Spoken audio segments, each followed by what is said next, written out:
Let's start with what's happened in southwest Georgia with Hurricane Michael. I know that you were down there touring the damage. What struck you the most? Oh man, well, a couple of things. It's devastating for somebody that's in agriculture myself. I saw the damage firsthand, what people are going through. I've talked to a bunch of farmers about how they literally, a lot of them are going to have the best cotton crop they've ever had, and they lost everything. Yeah. People have spent decades growing pecan trees and orchards, obliviated. So it's really rough. Poultry houses flattened. All perspective, manufacturing, processing facilities damaged, but so it's really bad. But the resolve of those people down there and the response from the feds and the state and the local communities makes me proud to be a Georgian. I'll tell you what, there was a lot of people on the ground the 2 days that I was down there, and helping their neighbors in a time of need. But just some gut-wrenching stories out there from people that are putting their community ahead of their own homes and helping their neighbor. And I was visiting the first day I was down there, elections officials as well as others, and what they're going through to get their offices open for the start of advanced voting. Right. In adverse conditions says a lot about our people and about our state. Yeah. Generational damage in some cases with these pecan farmers. So what's the state's role, the governor's role in helping them put it? Well, I think we'll see how that plays out. I've spoken to the vice president. I've spoken to Secretary Perdue. I've spoken a lot with Agriculture Commissioner Gary Black. And with the extent of damage that we have, there's going to have to be some unprecedented measures, I think, taken. We're going to have to think outside the box. What do you think?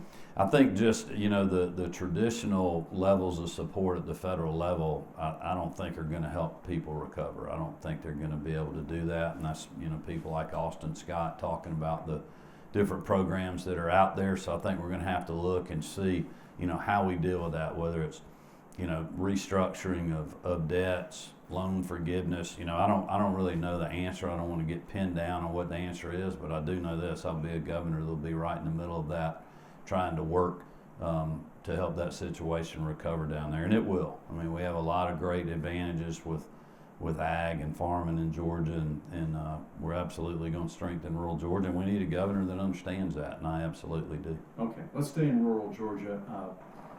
At least 7 rural hospitals that, as you know, have closed since 2010. There are 9 counties that don't even have a doctor at all.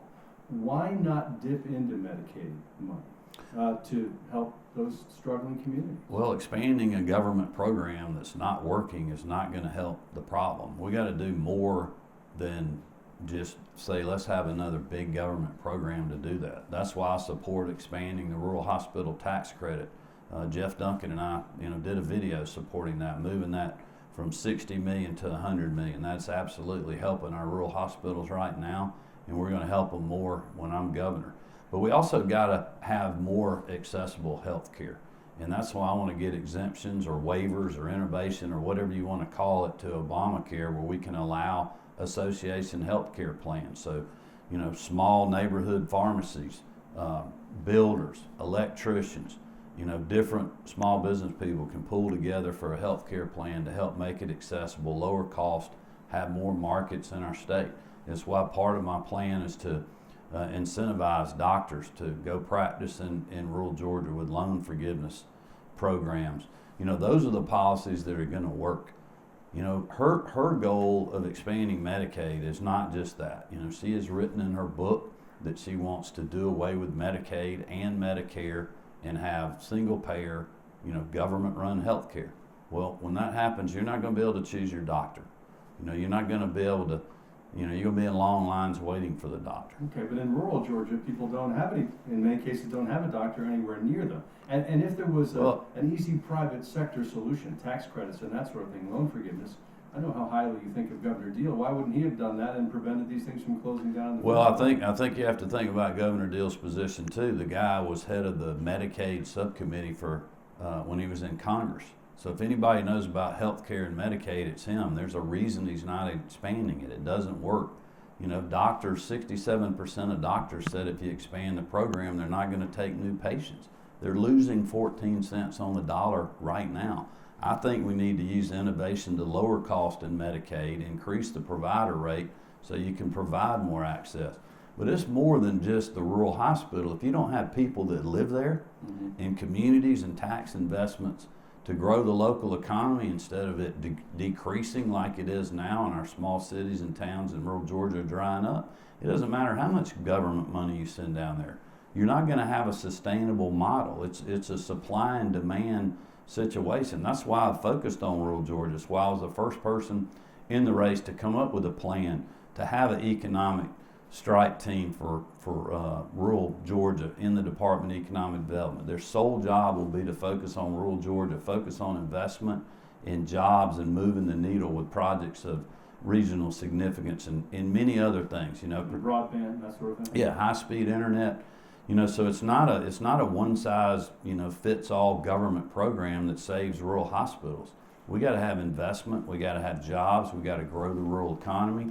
We can do that through agriculture, and I think many other things if we can get high-speed internet Okay. in those areas. Let's talk about pre-existing conditions. That's an issue in races all across the country. You've seen the Democratic ad with a woman who had breast cancer saying that, had your policies been in effect, that you favor the insurance companies over people with Well, I would pre-existing disagree with that statement. I think if you listen to that ad, it said might be or may be. conditions. Right, I heard that. So they're hedging because they know my record has been to support people that have pre-existing conditions. I have family members that have pre-existing conditions. For them to make a claim like that is outrageous. So what kind of protection?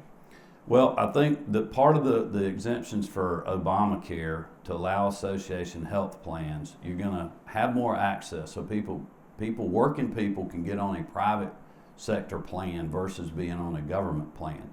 But you're also going to have people that have pre-existing conditions that make it tough on the market. So government's got to step in and have a role in the reassurance plans. And that's what my plan is, and I'm looking forward to working with the legislature to do just that. Stacey Abrams has called on you to resign as Secretary of State, saying, look, you're running the election from the state standpoint, and you're running for the state's highest office, that there's a conflict there. Your response?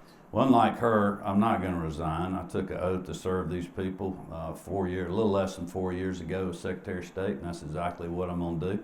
Look, it'd have been the easiest thing in the world for me to resign, but I'll tell you this. If I had to resign, they'd be saying the same thing right now. They say all these problems, Brian Kemp resigned to run away from them. Well, you know what? They're not problems. They're manufactured crises, just like they were in 2014, just like they were in 2016, and now like they are in 18.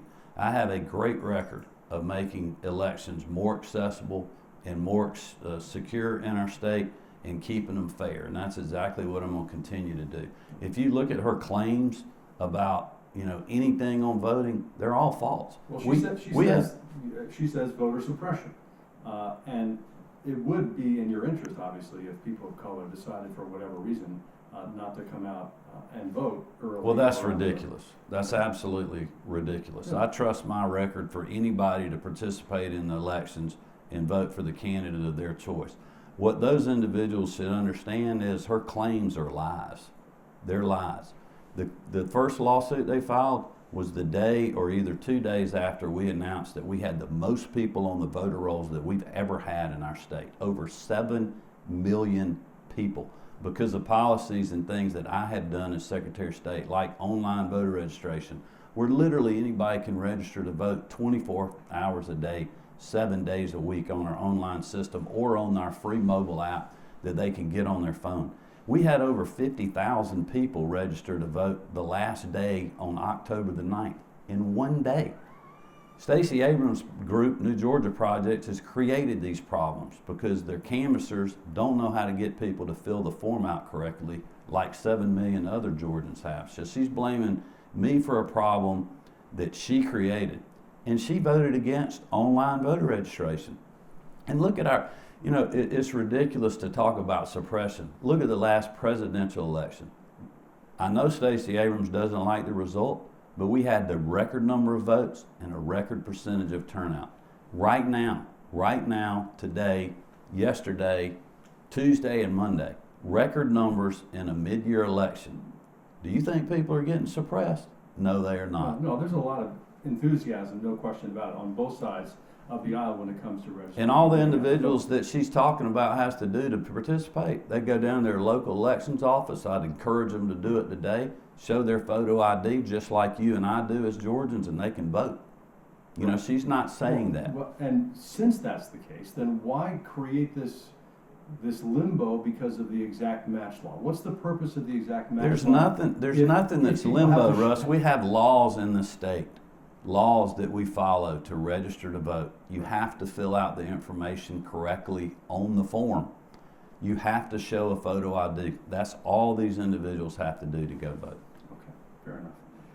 Let's talk about education. You proposed spending $600 million to give teachers a raise. Mhm. She calls that a gimmick and a false promise. Your response to that? Well, I think anybody that looks at my record, just like we were talking about on elections, knows that I'm not full of false promises. When I ran for the legislature, I did exactly what I said I was going to do. When I ran for Secretary of State, I told people I'd make elections more accessible, secure, and fair, and I've done just that. And we just talked about a lot of those issues. So I'm absolutely going to do the teacher pay raise. Teachers can count on that. We've put a lot of detailed policy thought into these things and the money that's available to do that, while also lowering taxes in the upcoming session. You know, she's the one that you can't trust to do things. When you think about it, she wants to raise taxes. She's promising the same pot of money to all different initiatives that she has, and she's not telling people how she's going to pay for it. And this is an individual that wants to give the Hope Scholarship to people that are here illegally, that she wants government programs for single payer, government run health care to be for non-citizens.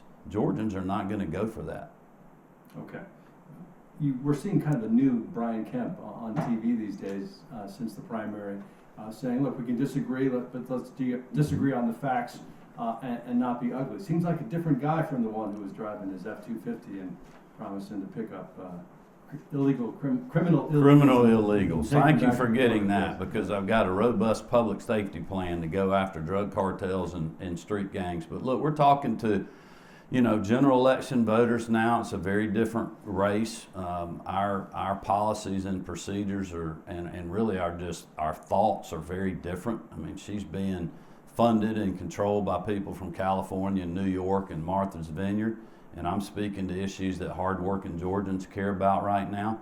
And we put a lot of thought and a lot of time into our policy initiatives, whether it's public safety, our education plan, our early learning initiatives, building off of what Governor Deal and Miss Deal had been working on third grade reading levels, you know, the many other things, our health care plan. And that's what Georgians need to know about. But they also got to know about my record over 8.5 years in Secretary of State, 4 years back in the early 2000s when I was in the legislature. And that is, I have a record of working with people. We do that every day in the Secretary of State's office. We do it with all 159 county registrars and election superintendents. And many of those are counties that are controlled by Democrats. And we got a great relationship. We made elections more accessible, and I'm going to have that same kind of view as governor. You got to govern all the people. What was your reaction to President Trump calling Stormy Daniels horseface or Senator Warren Pocahontas? Talking about not being ugly and personal. Well, you'd have to ask, you know, Donald Trump why he said something like that. I'm proud to have the president's support. I think people will be voting for him in 2020 based on the merits of the job he's done. You know, he's been viciously attacked himself.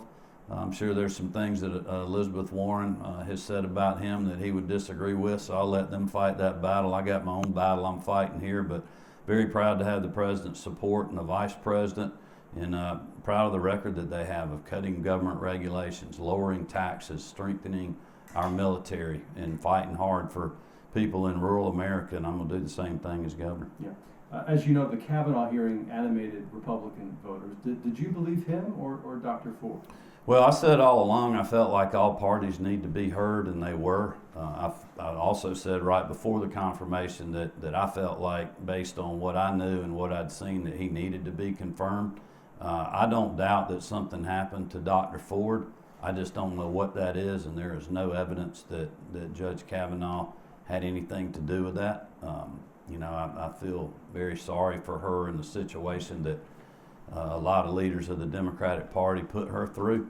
But, you know, that's me looking at it from a view of a person that was following it like the rest of the country was.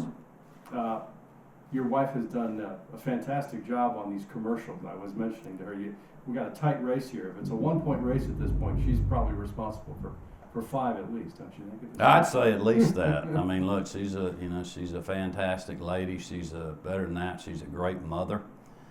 She has been a staunch defender of me because she's known me since I was very young. She's watched me grow up.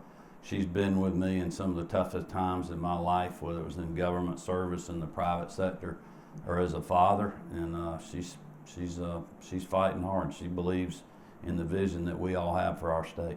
Happy birthday to your daughter. Thank you. Thank you for taking the time to talk to us. Appreciate it.